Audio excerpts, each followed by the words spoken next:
Hi, I'm Anthony Tormina, and I'm here with Tucson Subaru. Today, I want to talk to you about the 2019 Subaru Ascent. Now, I'm 6'4", so one of the first things I see about this that really makes me feel comfortable is the space.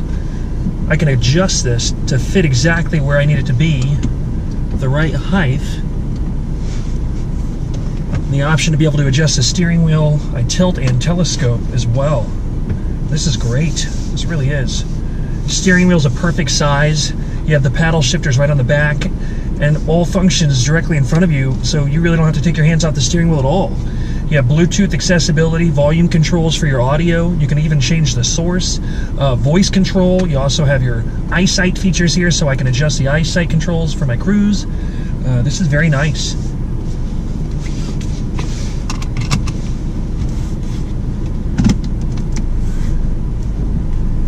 It's a nice touch for them to have gone away from the actual pull handle emergency brake to the parking brake button now. A little bit more simple, takes up less space, and it looks beautiful.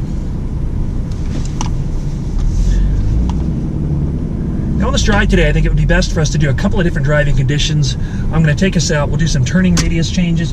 We'll also test its ability of takeoff from a stop. And then just a little bit of cruise modes as well with the eyesight to see how it adapts with cars in front of us.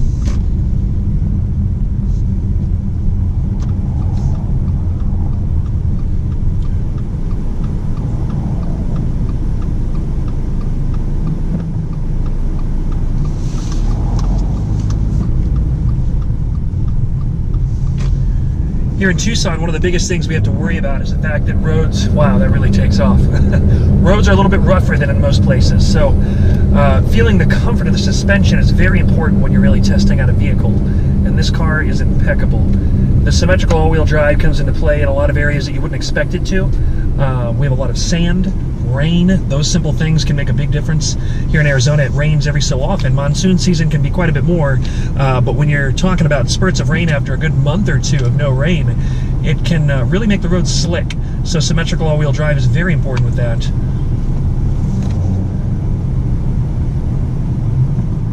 But notice that this car, we are in the premium.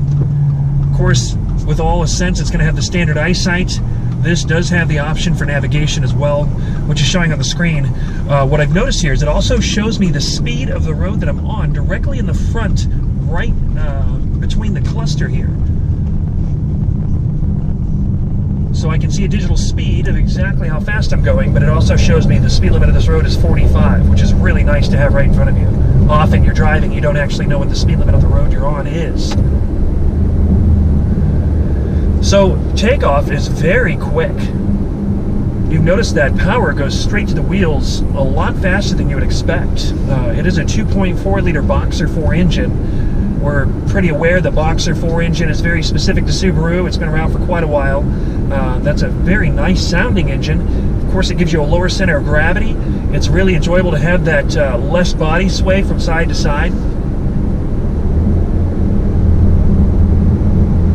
That really does take off.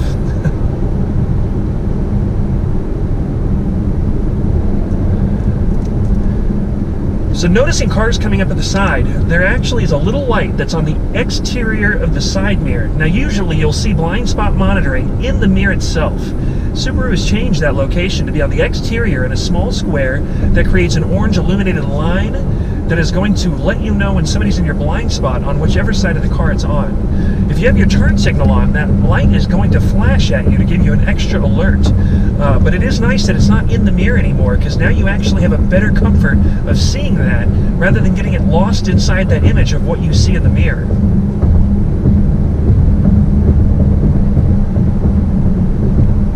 Gosh, the power to this vehicle, it just makes you want to put your foot to the pedal and really push. But it's so quiet. Now this infotainment system is a third generation infotainment designed by Subaru. The navigation system is actually designed by TomTom, so it's very intuitive. It's a lot easier than a vehicle infotainment system you'd usually see with navigation. You don't have to go through a several list of steps to be able to get the navigation to show you what you need. You can simply input an address by 123 Main Street. It goes straight to it. It's nice. It's a very nice system. Keep in mind, you also have Apple CarPlay and Android Auto standard on the Ascent now. That is going to have the access to be able to show your phone's information directly on the screen.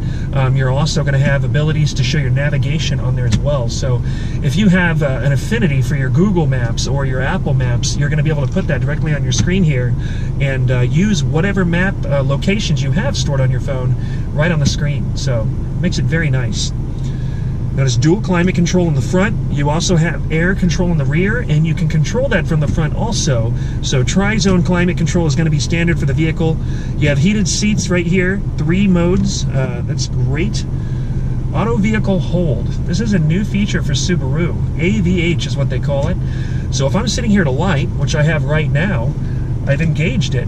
So whenever I let my foot off the brake, it holds the electronic brake on for me until I have the need to go. It'll hold it up to 10 minutes, so it gives your foot a little rest. You're not sitting there having to hold that or put it in the park. That could be nice when you're sitting at a stoplight. Also, say you're going through a drive-thru, sometimes that takes quite a while to wait. It's nice to have that access rather than having to put it in park and re-engage.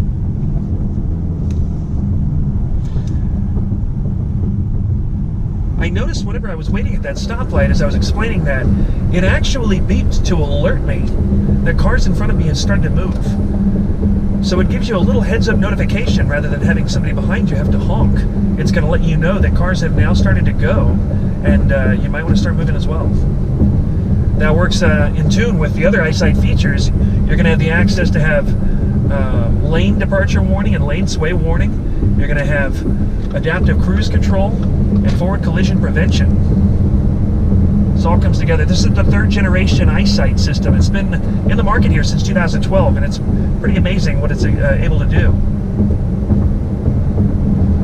So I'm going to push this stick over into manual mode and test out these paddle shifters. Right now when I did that, I'm currently going 51 miles an hour, and I'm in 7th gear. That's what it's created. So I'm going to go down to 6. Still pretty smooth. Go down to 5. Let's make it down to 4. Wow. Now that really feels the power.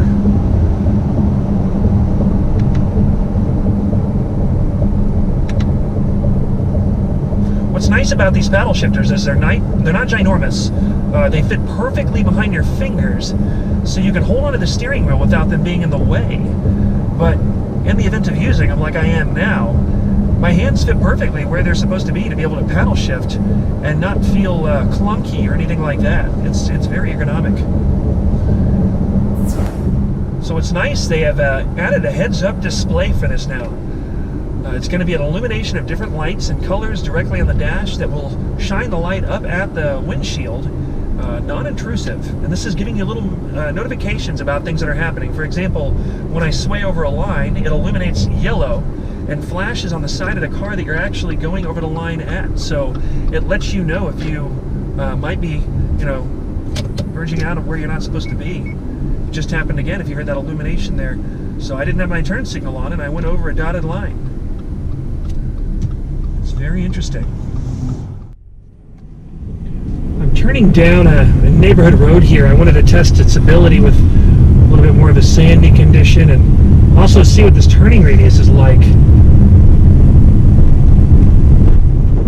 Oh yeah. So taking this turn here, it's a very tight turn. Wow. There's an unbelievable turning radius. Not what you would expect. Sitting at stoplights or waiting periods that are a little longer than usual. Heads-up display is unique and new for the eyesight feature, giving you a great visibility right in front of you so you know what's going on. If you have a lane departure warning, not having to look down and see what it might be. Great space with your captain's chairs. This is the 2nd row captain's chairs rather than the bench seat, and you do have options for the 8 passenger as well. I do like cloth interior, so this being the premium is a great fit for me. We also have the leather option as well. You're going up in the limited and touring. The paddle shifters are not only user-friendly, it's something that's great if you're downhill driving or off-road, but it's just a lot of fun to have that kind of control. Very comfortable.